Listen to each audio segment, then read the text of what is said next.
Welcome to অঙ্ক point. চলে এসেছি ক্লাস 8-এর কোষে দেখি 12-র ভিডিও নিয়ে। এর আগের দুটি পার্টে আমি 1 থেকে 9 পর্যন্ত অঙ্কের সমাধান করিয়েছিলাম। আজ আমরা 10-এর দাগের অঙ্ক থেকে শুরু করব। 10, 11, 13, 14, 15 এই অঙ্কগুলি আজ আমরা সমাধান করে নেব। তোমরা যারা আগে পার্ট 1 এবং পার্ট 2 ভিডিওগুলি দেখোনি তারা এই ভিডিওর ডিসক্রিপশন বক্স থেকে আগের ভিডিওগুলো দেখবে, তারপরে কিন্তু আজকের ভিডিওটা দেখা শুরু করবে। চলো তাহলে আজকে আমরা 10-এর দাগের অঙ্ক থেকে শুরু করি। দেখো 10-এর দাগের অঙ্কে বলা হয়েছে 2 প্রকার স্টেনলেস স্টিলে ক্রোমিয়াম ও স্টিলের পরিমাণের অনুপাত যথাক্রমে 2:11 এবং 5:21। যথাক্রমে কথাটা কেন ব্যবহার করা হয়েছে? 2 প্রকার আছে, মানে প্রথম প্রকারের জন্য 2:11, ঠিক আছে, এবং দ্বিতীয় প্রকারের জন্য 5:21। এই 2 প্রকার স্টেনলেস স্টিল কি অনুপাতে মেশালে নতুন স্টেনলেস স্টিলে ক্রোমিয়াম ও স্টিলের অনুপাত 7:22 হবে। দেখো এই অঙ্ক করার আগে তোমাদেরকে এর ধারণাটা দিয়ে দিই, তাহলে দেখবে অঙ্ক তোমাদের আর কখনো মুখস্থ করতে হবে না। খুব সহজ এবং সুন্দরভাবে প্রত্যেকটা অঙ্ক তোমরা শিখতে পারবে। দেখো আমরা আজ করব 10-এর দাগের অঙ্ক। দেখো 2 প্রকার স্টেনলেস স্টিল আছে, মনে করো নাও এটি হচ্ছে প্রথম প্রকার স্টেনলেস স্টিল,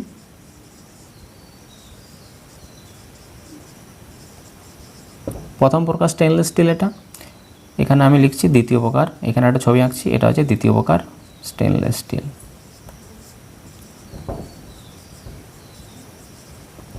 তাহলে এটা হচ্ছে প্রথম প্রকার স্টেনলেস স্টিল আর এটি হচ্ছে দ্বিতীয় প্রকার স্টেনলেস স্টিল, কারণ 2 প্রকার স্টেনলেস স্টিলের কথা এখানে বলা হয়েছে।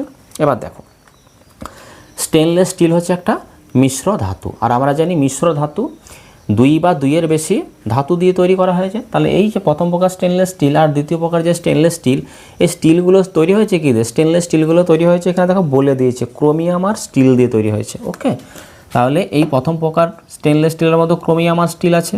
তাহলে আমি এখানে সংক্ষেপে লিখছি, এটা হচ্ছে ক্রোমিয়াম, ওকে, আর এটা হচ্ছে স্টিল। একই রকমভাবে দ্বিতীয় প্রকার, কারণ এটাও একটা স্টেনলেস স্টিল, কারণ এটাও তাহলে ক্রোমিয়াম আর স্টিল দিয়ে তৈরি হবে। ওকে, তাহলে ক্রোমিয়াম আর এটা হচ্ছে স্টিল। আর তোমাদের আমি এটাও বলেছিলাম প্রথম ক্লাসে যে মিশ্রণে যে দুটি জিনিস মেশানো থাকে বা 3টে জিনিস মেশানো থাকে তার একটা অনুপাতে কিন্তু মেশানো থাকে।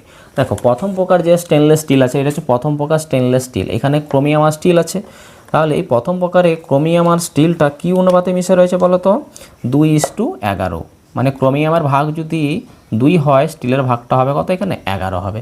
বুঝতে পেরেছো? দেখো প্রশ্নের মধ্যে বলে দিয়েছে যে 2 প্রকার স্টেনলেস স্টিলে ক্রোমিয়াম ও স্টিলের পরিমাণ অনুপাত 2:11। প্রথম প্রকারে ক্রোমিয়াম আর স্টিলটা 2:11 এই অনুপাতে রয়েছে, আর দ্বিতীয় প্রকার যে স্টেনলেস স্টিলটা রয়েছে সেখানেও ক্রোমিয়াম আর স্টিল আছে। তাহলে এরা তো একটা নির্দিষ্ট অনুপাতে থাকবে। দ্বিতীয় প্রকারে কিন্তু 5:21, 5:21 এই অনুপাতে কিন্তু রয়েছে। ওকে, তাহলে দেখো এই 2 প্রকার স্টেনলেস কি অনুপাতে মেশালে নতুন স্টেনলেস স্টিলে ক্রোমিয়াম আর স্টিলের অনুপাত 7:22 হবে। দেখো এটা হচ্ছে প্রথম প্রকার স্টেনলেস স্টিল, এটা হচ্ছে দ্বিতীয় প্রকার স্টেনলেস স্টিল। তোমাকে বলা হয়েছে এই প্রথম প্রকার থেকে কি অনুপাত স্টেনলেস স্টিল তুমি নিয়ে আসবে। এই প্রথম প্রকার থেকে কিছু পরিমাণ স্টেনলেস তুমি মনে করে কেটে নিলে, এখান থেকে কেটে কিছু পরিমাণ স্টেনলেস স্টিল এখানে নিয়ে আসবো, এবং দ্বিতীয় প্রকার যে স্টেনলেস স্টিল আছে সেখান থেকেও তুমি কিছু পরিমাণ স্টেনলেস স্টিল কেটে নিলে, দিয়ে নতুন এক প্রকার স্টেনলেস স্টিল তুমি এখানে তৈরি করলে, এটা হচ্ছে নতুন প্রকার। ওকে, এটা হচ্ছে নতুন প্রকার স্টেনলেস স্টিল। তাহলে প্রথম প্রকার এবং দ্বিতীয় প্রকার থেকে কিছু পরিমাণ স্টেনলেস স্টিল কেটে নিয়েছি, মনে করো আমি, দিয়ে নতুন প্রকার একটা স্টেনলেস স্টিল নিয়ে এসেছি। ওরা বলেছে তাহলে নতুন প্রকার স্টেনলেস স্টিল পেয়েছি, আর আমরা জানি স্টেনলেস স্টিলের মধ্যে কি থাকে? ক্রোমিয়াম আর স্টিল থাকবে। তাহলে এই নতুন প্রকার যে আমি এখানে স্টেনলেস স্টিলটা আমি তৈরি করলাম সেখানেও কি মিশে থাকবে বলো তো? কোন দুটি জিনিস মিশে থাকবে? ক্রোমিয়াম আর স্টিল মিশে থাকবে। ওকে, আর ওরা বলে দিয়েছে নতুন প্রকারে এখান থেকে এবং এখান থেকে কী পরিমাণ নিয়ে এসেছে সেটা কিন্তু আমরা জানি না, কিন্তু এখান থেকে কিছু পরিমাণ স্টেনলেস স্টিল নিয়ে এসেছি, এখান থেকে কিছু পরিমাণ স্টেনলেস স্টিল নিয়ে এসেছি। কী অনুপাতে মেশানো হয়েছে সেটাই কিন্তু তোমাকে নির্ণয় করতে হবে। আর এখানে নতুন প্রকারের যে স্টেনলেস স্টিলটা আমি এখানে পেয়েছি তাদের অনুপাত বলে দিচ্ছে প্রশ্নে কী হবে? 7:22 হবে। দেখো বইয়ের মধ্যে দেওয়া আছে যে নতুন প্রকার স্টেনলেস স্টিলে ক্রোমিয়াম আর স্টিলের অনুপাত 7:32 হবে। বুঝতে পেরেছো? তাহলে নতুন প্রকারের যে স্টেনলেস স্টিল সেখানে ক্রোমিয়াম আর স্টিল, দেখো ক্রোমিয়াম আর স্টিলের অনুপাত বলে দিয়েছে 7:22, আর দেখো 7:22। আমাকে এখানে ক্রোমিয়াম আর স্টিলের অনুপাতটা 7:32 আনতে হবে। কিন্তু এখান থেকে কি পরিমাণ স্টেনলেস স্টিল নিয়ে আসবে, এখান থেকে কি পরিমাণ স্টেনলেস স্টিল নিয়ে আসতে হবে, যার ফলে নতুন প্রকার তৈরি করলে সেখানে ক্রোমিয়াম আর স্টিলটা এই অনুপাতে থাকবে। এবার এটা তো আমরা জানি না, দেখো এখানে বলে দেয়নি যে প্রথম প্রকার থেকে কি পরিমাণ নিয়েছি, দ্বিতীয় প্রকার থেকে কি পরিমাণ নিয়েছি। তাহলে আমরা ধরে নেব, আমি যদি ধরে নিই যে প্রথম প্রকার থেকে প্রথম প্রকারের এক্স এককের সাথে দ্বিতীয় প্রকারে যদি ওয়াই, প্রথম প্রকার স্টেনলেস স্টিল মনে করো এক্স একক নিলাম, আর দ্বিতীয় প্রকার থেকে মনে করো আমি ওয়াই একক নিলাম, তার ফলে নাকি নতুন প্রকারে স্টেনলেস স্টিলে ক্রোমিয়াম আর স্টিল নাকি 7:32 হয়ে যাবে। তাহলে আমাদের কি করতে হবে, আমাদের সর্বপ্রথম যে কাজটা করতে হবে সেটা হচ্ছে, এবার এখান থেকে যখন আমি এক্স পরিমাণ স্টেনলেস স্টিল নিয়ে আসবো, স্টেনলেস স্টিল যদি কেটে নিয়ে আসা হয় তাহলে জানি আমরা স্টেনলেস স্টিলটা কী দিয়ে তৈরি হয়েছে, ক্রোমিয়াম আর স্টিল দিয়ে তৈরি হয়েছে। তাহলে এখান থেকে যদি আমি স্টেনলেস স্টিল কেটে এখানে নিয়ে চলে আসি, তাহলে তার সাথে সাথে ক্রোমিয়াম আর স্টিলটাও আসবে, কারণ স্টেনলেস স্টিলটা তৈরি হয়েছে ক্রোমিয়াম আর স্টিল দিয়ে। তাহলে এই এক্স এককের মধ্যে কতটা ক্রোমিয়াম কতটা স্টিল আছে সেটা আমরা আগে নির্ণয় করে নেব। বুঝতে পেরেছ? তাহলে আমরা এখানে লিখব যে ধরি প্রথম প্রকার এক্স এককের সাথে দ্বিতীয় প্রকার ওয়াই একক মেশাতে হবে, তাহলে অনুপাতটা 7:32 হয়ে যাবে। তাহলে এটা আগে তুমি লিখে নাও যে ধরি প্রথম প্রকার এক্স এককের সাথে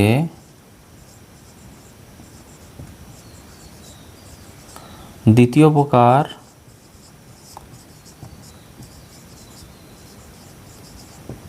ওয়াই একক মেশালে অনুপাতটা কত হওয়ার কথা বলা হয়েছে, 7:32। দেখো প্রশ্নে এটা দেওয়া আছে, অনুপাত 7:32 হবে। বুঝতে পেরেছ? তাহলে এখান থেকে যদি আমি এক্স একক মেশাই এখানে নিয়ে আসি, এবার এখান থেকে যদি ওয়াই একক নিয়ে আসি, তাহলে এখান থেকে স্টেনলেস স্টিল যদি আনা হয়, তাহলে এই এক্স এককের মধ্যে কতটা ক্রোমিয়াম আছে কতটা স্টিল আছে সেটা তুমি আগে নির্ণয় করে নাও। ঠিক আছে? তাহলে আমরা এখানে লিখব কি, তাহলে আমরা এখানে লিখব এবার যে প্রথম প্রকারে, দেখো প্রথম প্রকার যে স্টেনলেস স্টিল, প্রথম প্রকার আমি বের করছি, প্রথম প্রকারে এই প্রথম প্রকার থেকে যদি নিয়ে আসা হয় এক্স একক, যদি এখান থেকে কেটে নেওয়া হয়, মনে করো এক্স একক এখান থেকে কেটে নিয়ে আসা হলো, তাহলে এই এক্স এককের সাথে কতটা ক্রোমিয়াম আসবে কতটা স্টিল আসবে সেটা তুমি আগে নির্ণয় করে নাও। তাহলে প্রথম প্রকার আমি লিখলাম এখানে, তাহলে লিখব কি ক্রোমিয়াম আর স্টিলের অনুপাতটা এখানে দেওয়া আছে, এটা লেখো ক্রোমিয়াম ও স্টিলের অনুপাত কত দেওয়া আছে বলো তো, 2:11। 2:11। তাহলে প্রথম প্রকারে ক্রোমিয়াম আর স্টিলের অনুপাত, এটা তো প্রশ্নের মধ্যে দেওয়া ছিল 2:11। তাহলে তুমি লিখো অতএব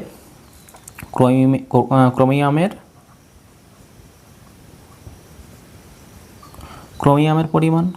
তাহলে প্রথম প্রকার থেকে আমি যদি এক্স একক যদি আমি নিয়ে চলে আসি নতুন প্রকারের দিকে, তাহলে ক্রোমিয়ামের পরিমাণটা কত হবে বলো তো, দেখো ক্রোমিয়ামটা কত আছে 2, ক্রোমিয়ামের ভাগটা কত 2, তাহলে এটাকে লেখো উপরে। আর এই ক্রোমিয়াম আর স্টিল দুটো মিলে কত আছে 2 আর 11 কত 13, তাহলে নিচে 13, মানে 13-এর মধ্যে 2 ভাগ কত ক্রোমিয়াম। কিন্তু আমাকে দেখতে হবে কত এক্স এককের মধ্যে কত আছে, কারণ এখান থেকে এক্স অনুপাত নেওয়া হয়েছে বা এক্স একক নেওয়া হয়েছে, তাহলে তুমি এখানে এক্স গুণ করবে। বুঝতে পেরেছ? এত একক।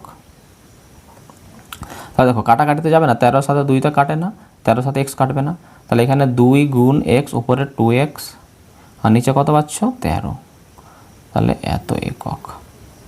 তাহলে বুঝতে পারলে যে প্রথম প্রকারে ক্রোমিয়ামের পরিমাণটা প্রথম প্রকার থেকে যদি কেটে নেওয়া হয় এক্স অংশ, তাহলে তার মধ্যে কতটা ক্রোমিয়াম থাকবে 2x/13।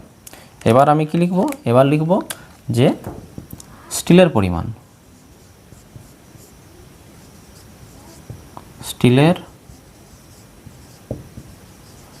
দেখো স্টিলের পরিমাণটা দেখো স্টিল কত আছে 11 অনুপাত 11 ভাগে হচ্ছে 11, আর দুটোকে যোগ করতে হয় নিচে আনুপাতিক যোগফল, 2 আর 11 কত হয় 13।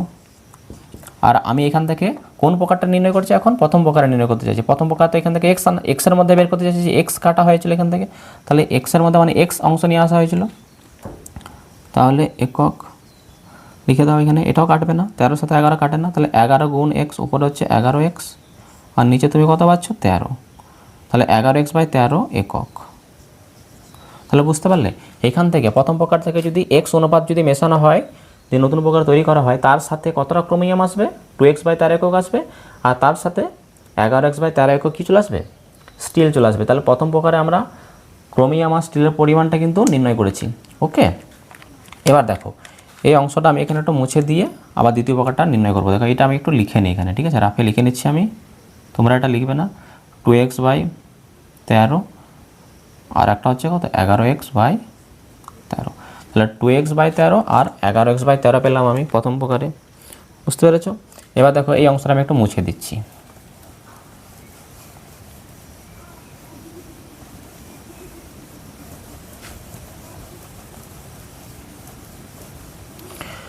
দেখো একই রকমভাবে আমরা এই দ্বিতীয় প্রকার স্টেনলেস স্টিল থেকে কী পরিমাণ ক্রোমিয়াম এসছে, কী পরিমাণ স্টিল এসছে সেটা আমরা জেনে নেবো, কারণ এখান থেকে এক্স অনুপাত মেশানো হয়েছে, ওয়াই একক ওয়াই পরিমাণ মেশানো হয়েছে, ঠিক আছে। তাহলে এখানে তুমি লেখো যে দ্বিতীয় প্রকার,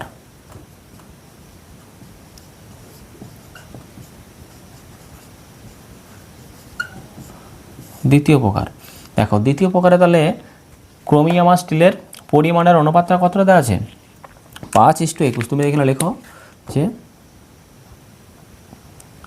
ক্রোমিয়াম ও স্টিলের পরিমাণের অনুপাত,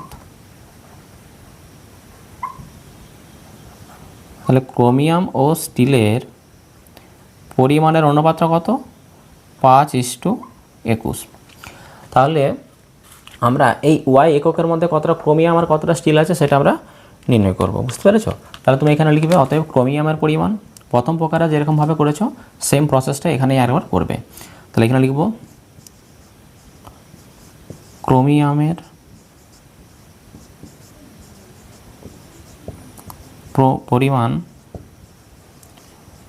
ক্রোমিয়ামের পরিমাণটা কত পাবে তুমি এখান থেকে, দেখো ক্রোমিয়ামটা কত রয়েছে, 5।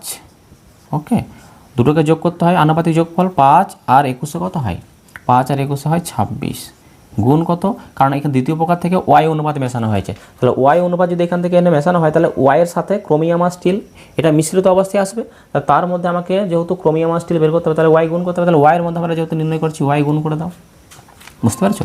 এক্সটা আমি এখানে মুছে দিচ্ছি একটু, এখানে একক লিখবে, এক্সটাকে মেশানো হয়েছিল, কাটবে না। তাহলে 5 গুণ ওয়াই, তাহলে উপরে হচ্ছে 5y আর নিচে কত 26, এত একক পেলাম। তাহলে দ্বিতীয় প্রকারে ক্রোমিয়ামের পরিমাণটা কত, 5y/26, এত একক পেলাম। একই রকমভাবে তুমি লিখবে কি দ্বিতীয় প্রকারে স্টিলের পরিমাণ,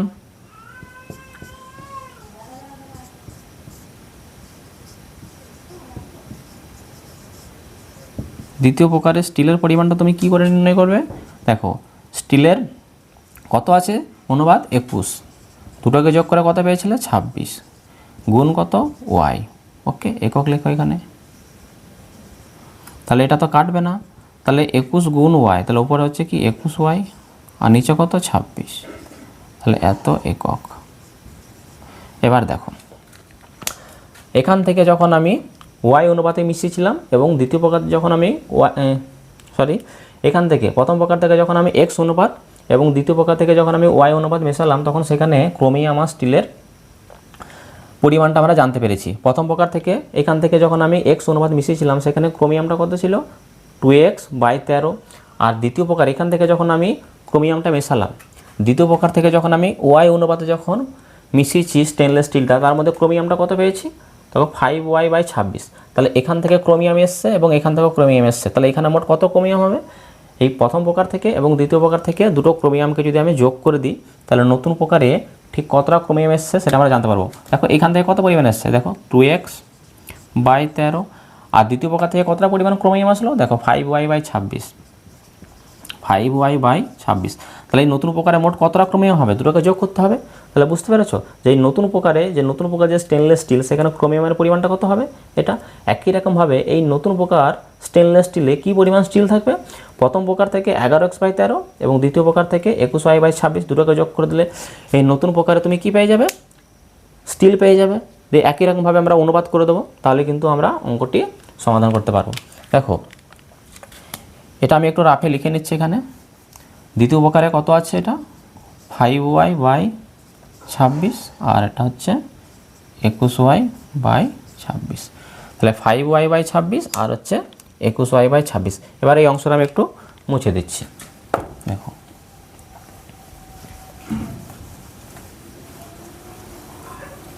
তাহলে তুমি এবার কি লিখবে, তুমি এবার লিখবে যে নতুন প্রকার স্টেনলেস স্টিলে ক্রোমিয়ামের পরিমাণ। তাহলে এখান থেকে আসা ক্রোমিয়াম এবং দ্বিতীয় প্রকার থেকে আসা ক্রোমিয়ামকে তুমি যোগ করে দেবে। তাহলে তুমি নতুন প্রকারে তুমি কী নির্ণয় করতে পারবে, ক্রোমিয়ামের পরিমাণটা নির্ণয় করতে পারবে। তাহলে লিখবে এখানে অতএব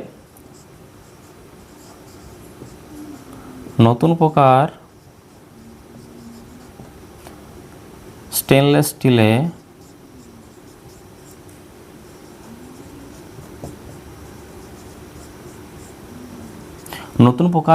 স্টিলে ক্রোমিয়ামের পরিমাণ।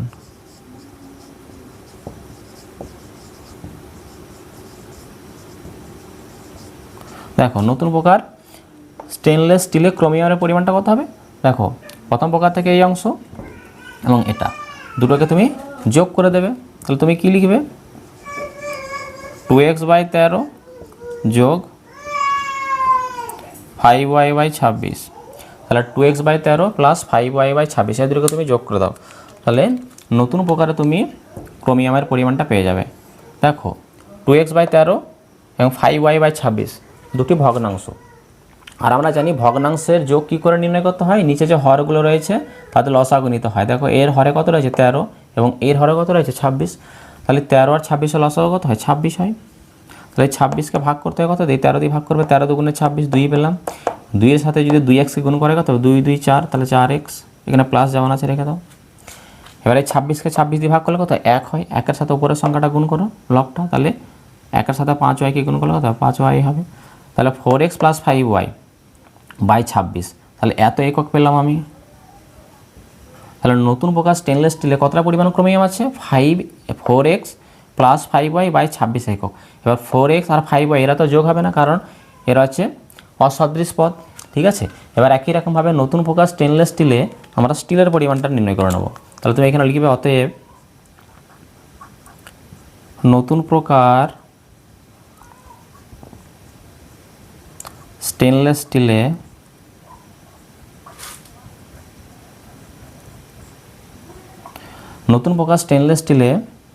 স্টিলের পরিমাণ, ওকে।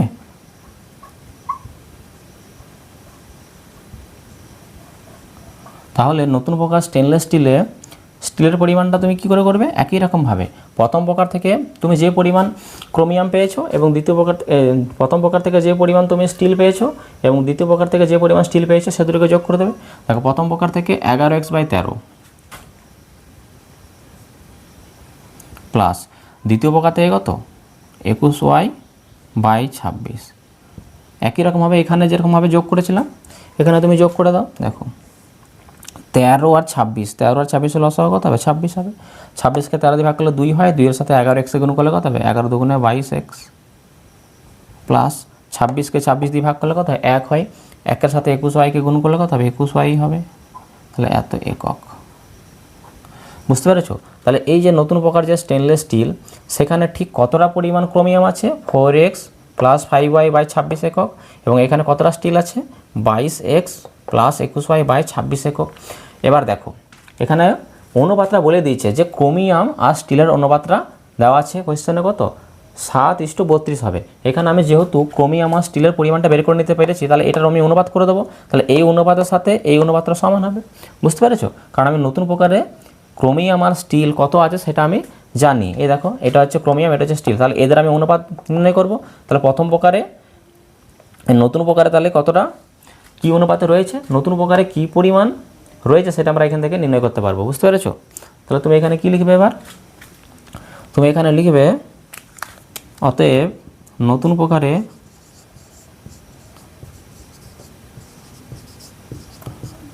স্টেনলেস স্টিলে বা নতুন প্রকারে ক্রোমিয়াম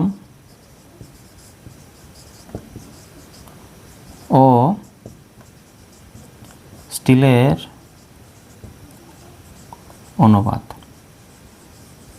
দেখো তাহলে নতুন প্রকারে ক্রোমিয়াম আর স্টিলের অনুপাত আমি নির্ণয় করছি। দেখো ক্রোমিয়ামটা কত পেয়েছি নতুন প্রকারে, এই যে 4x + 5y/26 অনুপাত বলেছে বা অনুপাত নির্ণয় করছি আমি এখানে, যে নতুন প্রকারে ক্রোমিয়াম ও স্টিলের অনুপাত। তাহলে প্রথম প্রকারে ক্রোমিয়াম আছে এটা এবং স্টিল আছে এটা, অনুপাত চিহ্ন দিয়েছি তার জন্য 22x প্লাস 21y বাই কত 26। বুঝতে পারলে তোমরা? এবার দেখো এখানে দেখো অনুপাতে দেখো নিচে দেখো এই 26 আর এই 26টা কেটে দাও, তাহলে আমি কত পেলাম অনুপাত? নতুন প্রকারে ক্রোমিয়াম ও স্টিলের অনুপাতটা পাচ্ছি 4x plus 5y is to 22x plus 21y। তাহলে এটা পাচ্ছি আমি অনুপাত, এটা হচ্ছে ক্রোমিয়াম, এটা হচ্ছে নতুন প্রকারে ক্রোমিয়াম আর স্টিলের অনুপাত। আর প্রশ্নে বলা আছে যে নতুন প্রকারে ক্রোমিয়াম আর স্টিলের অনুপাত হবে 7:32। তাহলে এই অনুপাত আর এই অনুপাত কী হবে? সমান হবে, কারণ দুটোই কাকে নির্দেশ করছে? ক্রোমিয়াম আর স্টিলের পরিমাণের অনুপাতকে নির্দেশ করছে। তাহলে এটা অনুপাত, এটা অনুপাত ক্রোমিয়াম আর স্টিলের, তাহলে দুটোকে আমি সমান করে দেবো। এবার বুঝতে পেরেছো? তাহলে এখানে আমরা কী লিখতে পারি? প্রশ্ন অনুসারে লিখে এই দুটোকে সমান করো। আমি এই অংশটা একটু মুছে দিচ্ছি। দেখো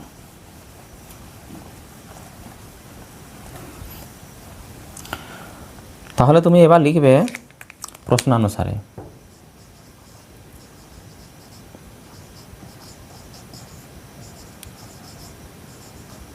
তাহলে প্রশ্নানুসারে তুমি কি লিখবে?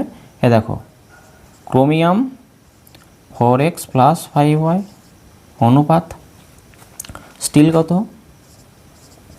22x plus 21y। তাহলে এটা আমি কি লিখলাম? ক্রোমিয়াম আর স্টিলের অনুপাত লিখলাম। তাহলে আমাকে এটাও লিখতে হবে, ক্রোমিয়াম আর স্টিলের অনুপাত দেওয়া আছে, দুটোই সমান, তাহলে সমান করে দিয়েছি মাঝখানে 7:32। দেখো এটা কি বোঝাচ্ছে? ক্রোমিয়াম আর স্টিলের অনুপাত বোঝাচ্ছে, এবং ডান দিকেও তার জন্য আমি এটাও দেখো কোয়েশ্চেনে বলা আছে ক্রোমিয়াম আর স্টিলের অনুপাত, মানে এই অনুপাত আর এই অনুপাত সমান হবে, কারণ একই জিনিসের অনুপাত। এবার অনুপাতকে আমরা ভাগ করে লিখতে পারি, তাহলে 4x প্লাস 5y এই অনুপাত আছে, অনুপাতের পরে যেটা আছে সেটাকে নিচে লেখো এখানে 22x প্লাস 21y সমান, আর এটাকেও সমানের ডান দিকে যে অনুপাতটা রয়েছে তাকে তুমি ভাগ করে লিখো। বুঝতে পারলে তোমরা? এবার দেখো আমি এটাকে সমাধান করব। এটাকে সমাধান করলেই কিন্তু উত্তরটা চলে আসবে। দেখো কোনাকুনি গুণ করবে তুমি, এই 32 তার সাথে গুণ করবে এই উপরের এই রাশিমালাটাকে, এবং এটার সাথে গুণ করবে এটাকে। বুঝতে পেরেছো? কোনাকুনি গুণ করতে হয়। এবার দেখো 32 সাথে এটাকে গুণ করো, তাহলে 32 তার সাথে গুণ হবে কোনটা? এই যে 4x প্লাস 5y, তাহলে 32-এর সাথে গুণ হবে কোনটা? এটা 4x প্লাস 5y, দেখো গুণ করে রেখেছি সমান। আর এই যে 22x প্লাস 21y তার সাথে গুণ হবে কত? 7। তাহলে 7-এর সাথে গুণ করবো কাকে? 22x প্লাস 21y এটাকে। বুঝতে পেরেছো? এবার দেখো এবার আমরা গুণ করে নেবো। 32-এর সঙ্গে যদি 4কে গুণ করা তাহলে কত হবে? তাহলে 32-এর সঙ্গে 4xকেও গুণ করবো এবং 32-এর সাথে 5y-কেও গুণ করবো আমরা। তাহলে দেখো 32 তার সাথে যদি আমরা 4কে গুণ করি তাহলে কত পাবে? তাহলে 32, দেখো 32 আর 4, 32 সঙ্গে 4 গুণ করো, 2 4 কত হয় 8, 4 3 কত হয় 12, 128, কিন্তু x আছে এখানে, তাহলে এখানে বা লিখবে, এগুলো তো সব বা লিখবে তোমরা। তাহলে 32-এর সঙ্গে 4কে গুণ করলে কত পেলাম আমরা? 128x প্লাস আছে দাও এখানে 32-এর সঙ্গে 5কে গুণ করো, 32-এর সাথে কাকে গুণ করবে? 5কে। দেখো 2 5 10 0 হাতে থাকলে 1, 3 5 15 আর 1 কত হয় 16, 160, তাহলে 160 y। তাহলে বুঝতে পারলে তোমরা? 32 তার সাথে 4x-কে গুণ করলে 128x প্লাস 32 তার সাথে 5y-কে গুণ করলে 32 5 কত 160 y। এখানে সমান আছে দিয়ে দাও। এবার 7-এর সাথে 22-কে গুণ করে দাও একই রকমভাবে। 22-এর সাথে গুণ করবো কাকে? 7-কে। 2 7 14, 4 হাতে 1, 2 7 14 আর 1 কত হয় 15, 154 x। বুঝতে পারলে? এবার এই 7-এর সাথে 21-কে গুণ করবো, 21-এর সাথে 7-কে গুণ করে দাও, 7 1-কে 7, 7 2 14, 147 প্লাস, কারণ এখানে প্লাস আছে, 7-এর সাথে 21-কে গুণ করে কত পেলাম? 147 y। বুঝতে পারলে তোমরা যে গুণটা কি করে করলাম? এবার তোমাদের কাজ হবে কি, x এর মান এবং y এর মানগুলোকে একদিকে করে দেবো। যেগুলো x যুক্ত পদ সেগুলোকে সব একদিকে করে দাও, আর যেগুলো y যুক্ত পদ সেগুলোকে সমানের একদিকে করে দাও। ঠিক আছে? তাহলে দেখো বা লেখো এখানে, বা 128x আছে, এই 128xটাকে আমি সমানের বাম দিকে রাখলাম 128x। দেখো সমান, এই যে সমান সমান চিহ্ন আছে এখানে, সমানে দেখো ডান দিকে, এটা সমানের ডান দিকের অংশ, এখানে 154x আছে। এই 154 আগে কোনো চিহ্নই নেই, মানে কি আছে? প্লাস আছে। যদি এটাকে সমানে বাম দিকে নিয়ে আসে তাহলে কী হবে? মাইনাস হবে, তাহলে মাইনাস 154x হবে এটা। বুঝতে পারলে? সমান। আর এখানে কত দেখো, ওয়াইটা দেখো সমানের ডান দিকে আগের থেকে রয়েছে 147y, 147y এটা সমানের ডান দিকে আগের থেকে রয়েছে। আর দেখো সমানের বাম দিকে দেখো প্লাস 160y রয়েছে, ওয়াইটাকে আমি কি বললাম 1 দিয়ে করে দেবো, এক্স 1 দিয়ে করে দিয়েছি, তাহলে এটা প্লাস 160y, এটা দিকে আসলে মাইনাস 160y হবে। বুঝতে পারলে তোমরা? এবার দেখো বা 128 থেকে 154 বাদ দিয়ে দাও, তাহলে তুমি কী পাবে? তাহলে এখানে দেখো ছোটো সংখ্যা থেকে বড় সংখ্যা বাদ দেওয়া হচ্ছে, তাহলে এখানে প্লাস এখানে মাইনাস, তাহলে প্লাসে মাইনাসে মাইনাস হবে, তাহলে 154 থেকে 128 বাদ দিয়ে দাও, 154 থেকে 128 তুমি বিয়োগ করো, কত পাচ্ছ? দেখো 14 থেকে 8 বাদ দিলে কত হয়?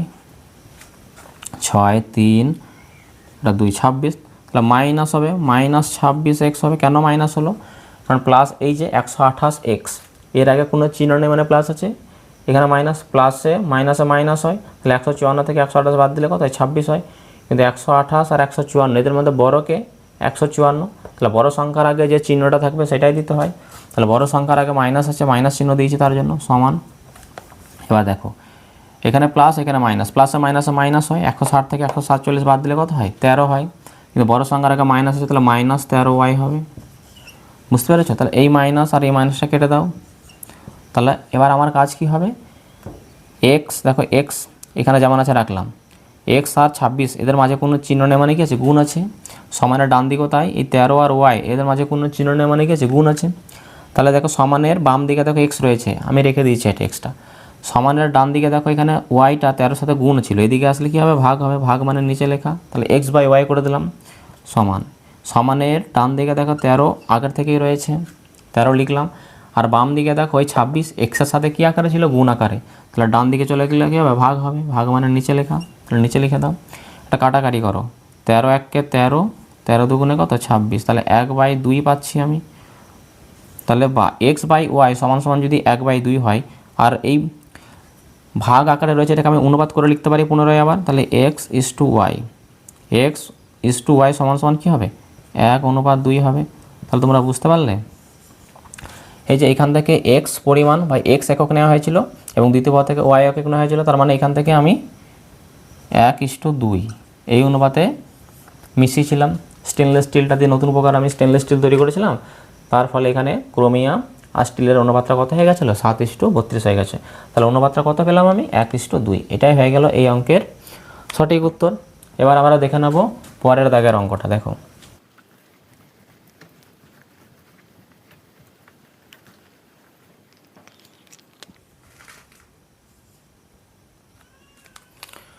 দেখো এবার আমরা 11 দাগের অঙ্কটি সমাধান করব। অঙ্কে বলা হয়েছে এক পাত্র শরবতে 5:2 অনুপাতে সিরাপ ও জল মেশানো আছে।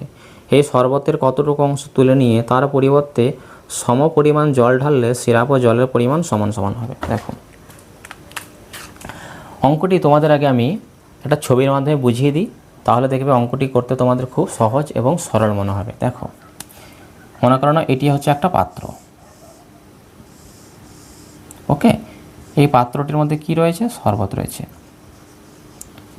এই পাত্রটির মধ্যে শরবত রয়েছে এবং এই শরবতটা তৈরি হয়েছে কি দিয়ে? সিরাপ এবং জল দিয়ে। বুঝতে পেরেছো? সিরাপ এবং জল দিয়ে শরবতটি তৈরি হয়েছে।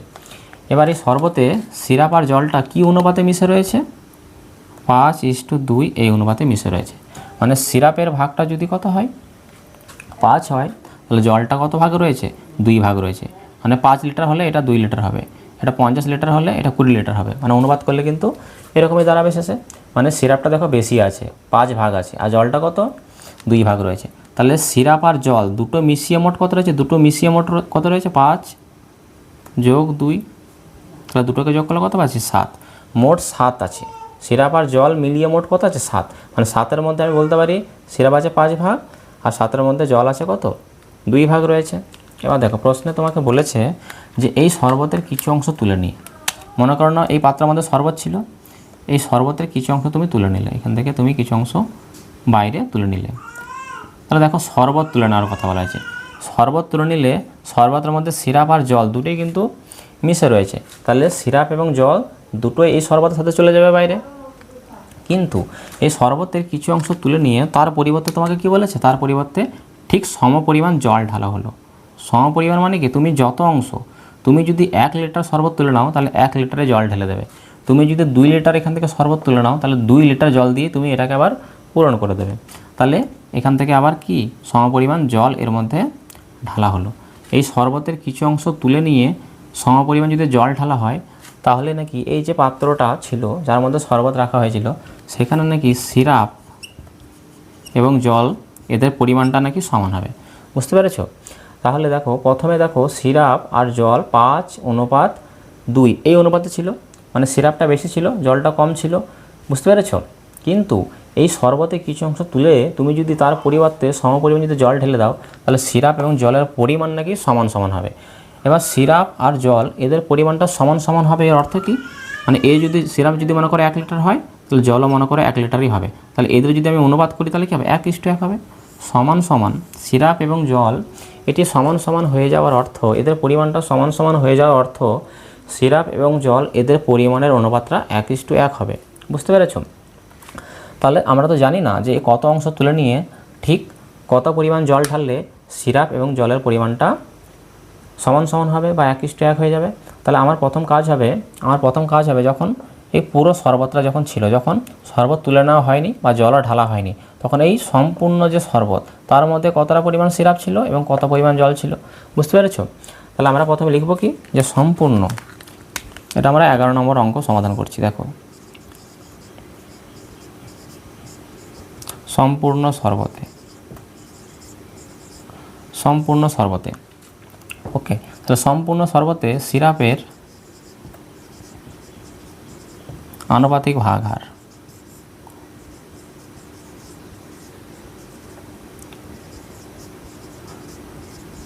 তাহলে সম্পূর্ণ শরবতে যখন যখন শরবতটা ছিল সেক্ষেত্রে সিরাপের আনুপাতিক ভাগ হারটা কত? সিরাপ আর জল মিলিয়ে মোট কত ছিল? 7 ছিল, তাই না? তাহলে 7 ভাগের মধ্যে সিরাপ কত ছিল? 5। তাহলে 5/7 অংশ। তাহলে তুমি এটা লিখবে প্রথমে যে সম্পূর্ণ শরবতের সিরাপের আনুপাতিক ভাগ হার হচ্ছে 5/7 অংশ এবং জলের আনুপাতিক ভাগ হারটা কত হবে? জলের আনুপাতিক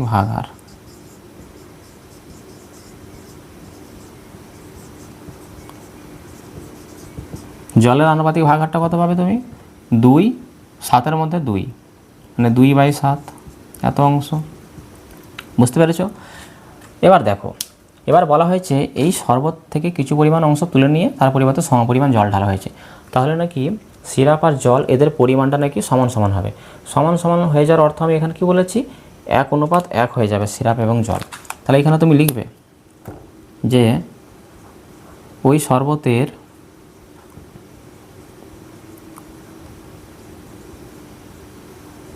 কিছু অংশ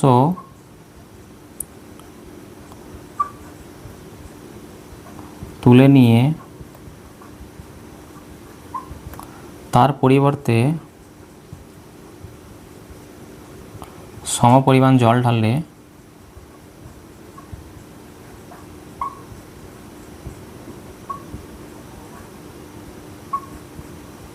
তাহলে ওই শরবতের কিছু অংশ তুলে নিয়ে তার পরিবর্তে সমপরিমাণ জল ঢাললে সিরাপ ও জলের পরিমাণ সমান সমান হবে। ওকে, এটা প্রশ্নের মধ্যে বলেছে ওই শরবতের কিছু অংশ তুলে নিয়ে তার পরিবর্তে সমপরিমাণ জল ঢাললে সিরাপ ও জলের পরিমাণ সমান সমান হবে। অর্থাৎ কি হবে? সমান সমান হয়ে যাওয়ার অর্থ হচ্ছে সিরাপ ও জল 1:1 হয়ে যাবে। অর্থাৎ সিরাপ ও জল 1:1 হবে। এটা তুমি লিখবে। বুঝতে পেরেছো? তাহলে শরবত তুলে নেওয়ার পরে, তাহলে যখন শরবত তুলে নিলাম আমি এবং তার পরিবর্তে যখন সমপরিমাণ জল ঢাললাম তখন সিরাপ আর জলের অনুপাতটা কত হলো? 1:1 হলো। তাহলে আমি এখানে বলতে পারি না যে সিরাপের আনুপাতিক ভাগ হারটা নতুন করে কত পেলাম আমি? সিরাপের আনুপাতিক ভাগ হার, তাহলে সিরাপের আনুপাতিক ভাগ হারটা এখানে কত হচ্ছে? মানে এখান থেকে তুমি যদি শরবত তুলে নাও তার পরিবর্তে যদি সমপরিমাণ জল ঢালা হয় তাহলে সেখানে সিরাপ আর জলটা 1:1 হবে। তাহলে সেখানে সিরাপের আনুপাতিক ভাগ হারটা কখন হবে? যখন সিরাপ আর জল যখন 5:2 ছিল তখন সিরাপের আনুপাতিক ভাগ হার ছিল কত? 5/7। এখন সিরাপ আর জল যদি 1:1 এই অনুপাতে থাকে তাহলে সিরাপের আনুপাতিক ভাগ হারটা কত হবে? সিরাপের ভাগটা হচ্ছে কত? 1। তাহলে সিরাপ আর জল মিলিয়ে মোট কত? 2। তাহলে 1/2 অংশ হবে। বুঝতে পারলে তোমরা? তাহলে ওই শরবতের কিছু অংশ তুলে নিয়ে তার পরিবর্তে যদি সমপরিমাণ জল দাও এবং সিরাপ আর জলের পরিমাণ যদি 1:1 হয়ে যায়, তাহলে সিরাপের আনুপাতিক ভাগ হবে 1/2 অংশ। তাহলে দেখো প্রথমে সিরাপটা কত ছিল, প্রথমে সিরাপটা ছিল 5/7 অংশ। এখন কত হয়ে গেছে সিরাপের আনুপাতিক ভাগ হার 1/2 অংশ। তাহলে দেখো আগের থেকে দেখো এখন সিরাপের পরিমাণটা কমে গেছে। কেন কমে গেছে? কারণ এখান থেকে শরবত তুলে নেওয়া হয়েছিল বলে, বুঝতে পেরেছো? এখান থেকে শরবত তুলে নেওয়ার ফলে কি হয়েছে, এখানে আমি দেখতে পাচ্ছি সিরাপের অংশটা একটু কমে গেছে। তাহলে তুমি এখানে কি লিখবে, যে সিরাপ হ্রাস পেয়েছে, কতটা কমেছে সেটা আমাকে জানতে হবে। তাহলে এখানে লিখব অতএব সিরাপের পরিমাণ হ্রাস পেয়েছে। সিরাপের পরিমাণটা হ্রাস পেয়েছে কতটা পরিমাণ হ্রাস পেল? দেখো প্রথমে কত ছিল, 5/7 ছিল। ওকে, তাহলে সেইখান থেকে কমে গেছে কত, 1/2। তাহলে বিয়োগ করে দেখো কত হচ্ছে। তাহলে 5/7 থেকে তুমি 5/7 থেকে 1/2 বিয়োগ করে দাও। তাহলে দেখো তুমি কি পাচ্ছ, 7 আর 2 লসাগু কত হয়, 14 হয়। তাহলে 14কে যদি আমি 7 দিয়ে ভাগ করি কত পাবো, 7 দুগুণে 14, 2 পেলাম, 2 এর সাথে 5কে গুণ করো। দেখো 7 দুগুণে 14 2, 2 এর সাথে 5কে গুণ করলে 10 মাইনাস 2 7 14 7, 7 সাথে 1কে গুণ করলে কত হয়, 7 হয়। তাহলে আমি কী পাচ্ছি, উপরে 10 বিয়োগ 7 মানে 3, আর নিচে কত 14। তাহলে 3/14। তাহলে সিরাপের পরিমাণটা কমে গেছে কত, 3/14 অংশ। দেখো ভালো করে বুঝবে এবার। তাহলে সিরাপের পরিমাণটা যে 3/14 কমে গেছে, এটা কেন হয়েছে? কারণ এখান থেকে শরবত তুলে নিয়েছি, তার পরিবর্তে বেশি জল ঢেলে দেওয়া আছে। শুধুমাত্র জল ঢেলেছিল বলে সিরাপটা কমে গেছে। এবার এখান থেকে কতটা পরিমাণ শরবত তুলে নেওয়া হয়েছে সেটা তো আমি জানি না। আমি ধরে নেব যে এখান থেকে এক্স পরিমাণ শরবত তুলে নেওয়া হয়েছে। যখন এক্স পরিমাণ শরবত তুলে নেওয়া হয়েছে, তখন সিরাপের কি পরিবর্তন ঘটছে, 3/14 কমে যাচ্ছে। বুঝতে পেরেছো? এবার দেখো, এবার আমরা কি করব, এবার আমরা এটাকে একটু সাজিয়ে একটু লিখবো। দেখো এটা আমি মুছে দিচ্ছি, বুঝতে পেরেছো? এটা আমি মুছে দিচ্ছি। এবার দেখো আমরা কি করব,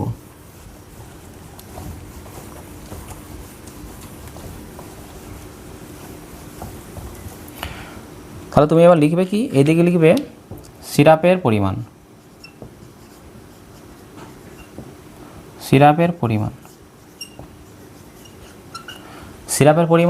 ব্র্যাকেটের মধ্যে লিখবে অংশ।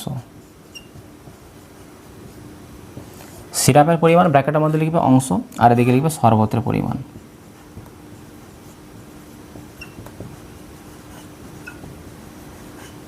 ব্র্যাকেটের মধ্যে লিখবে অংশ।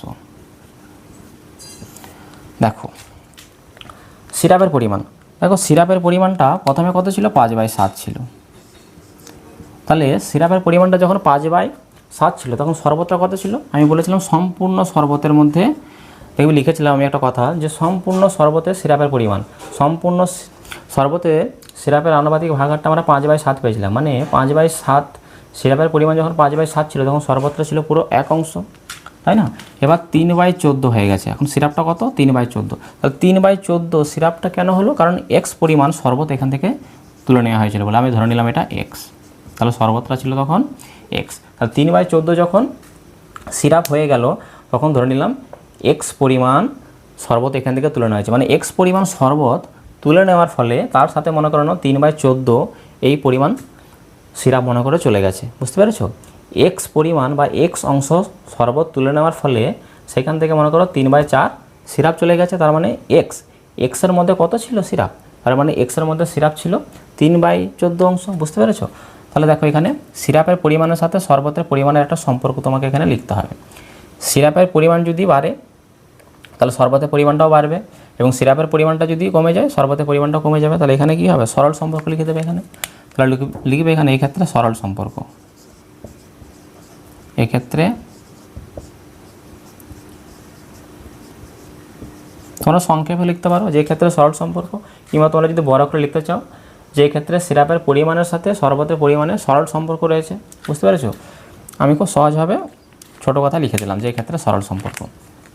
এবার দেখো সরল সম্পর্ক হলে কী করতে হয়, এখানে যে ভগ্নাংশটা রয়েছে 5/7 সেটা লিখবে তুমি, তার অনুপাত দেবে কত রয়েছে তার নিচে, 3/14।